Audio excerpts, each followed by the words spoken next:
How to install ZK Access software. Go to zkaccess.com. Hover the mouse over Downloads and then Software Downloads. Download ZK Access 5.2. If you do not have software to extract from an RAR file, then download and install WinRAR. Extract the setup files from the downloaded ZK Access compressed file and run setup.exe to begin installation.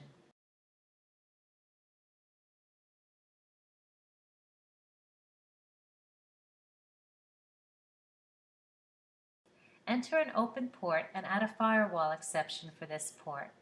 Click Next.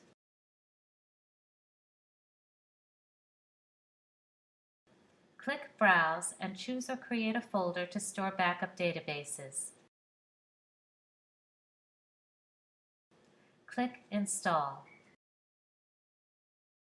If using fingerprints, then also install the ZK Access fingerprint driver.